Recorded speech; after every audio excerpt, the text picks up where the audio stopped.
If you've been around the OBS GM trucks, GMT-400, I believe is what they're called, you know that the brake pedals in these are pretty squishy even with factory brakes. And if you're like us, awesome your whole life. But besides that, you've upgraded your brakes. These are the Stage 4 16-inch front and rear from Little Shop Manufacturing. You're really gonna need to upgrade that. And it just so happens that Little Shop Manufacturing sells this upgraded master cylinder. I think it's off the next gen trucks, the new body style, if I'm not mistaken. So we're not gonna be using that anyway. This is a bleeder kit that they will send with it and an adapter fitting to put in this port, because the factory ones, I guess, are two different sizes and you're gonna need them to both be this size. Step one for me is gonna be removing this computer and disconnecting these lines and removing the stock master cylinder. My brake lines are all dry because we just did the brake upgrade, and so I just let everything bleed out. So this could be a little bit cleaner of a job on the removal, and then we will bench bleed this one and get it installed.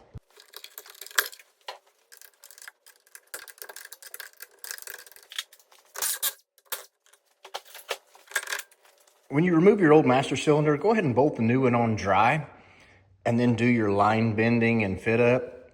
Then put it over here to bench bleed it and have fluid in it. So we might as well go ahead and install that adapter fitting first before we get too excited about bleeding this thing. Pick which size of these little plastic guys will fit in here. They are numbered on here, like this is 9/16 20, which means for you maybe uninitiated, 9/16 is the distance across these threads between my thumb and index finger, and 20 would be the number of threads per inch. So that's how you measure thread pitch. They send you 2 lengths of hose.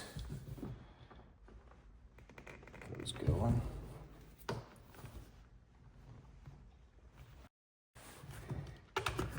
Cap off of there, run these guys into the reservoir.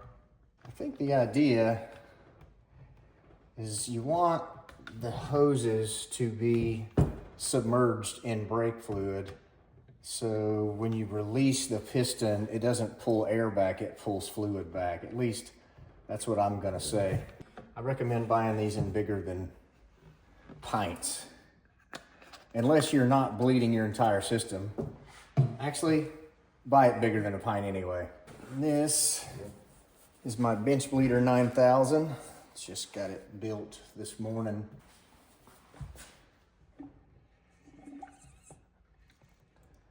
I guess the reason you can't do this just by bolting it to your brake booster and using the pedal is I'll bet your pedal does not press the piston all the way into this cylinder. And by bench bleeding it, that's one way to know that you do have full throw. There's a lot of little tiny bubbles floating in there, so what might not be a terrible idea is to let it sit for a second and let some of that aeration or cavitation float up to the top of the brake fluid level. Just give it a minute and then we'll make a few more presses, but I think it's pretty good to go. We can start bolting it on the truck. Yeah, I'm expecting this to get messy.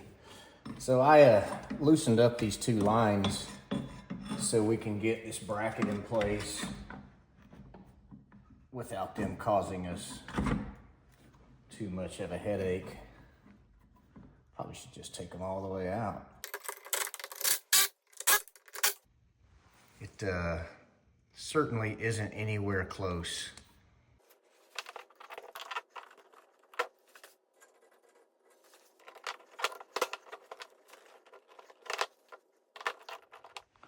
All right, so there's one. And I mean, that doesn't look terrible, right?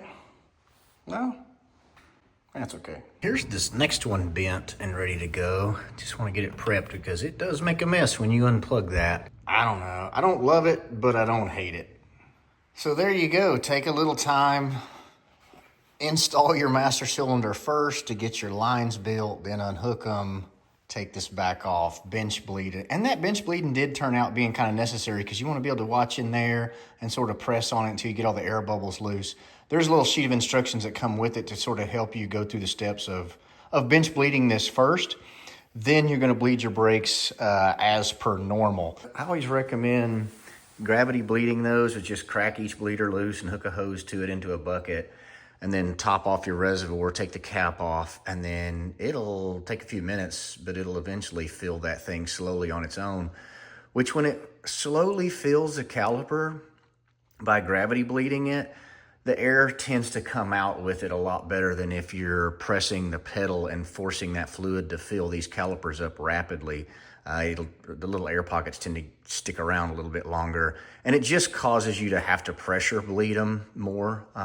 More pumps, more time, your leg gets tired. It's not a good time. I can't recommend the Little Shop guys enough. Use code GreaseMonkeyTV for 5% off products on their site, which is going to save you $6 or $7 on this thing. So get one ordered. I highly recommend it.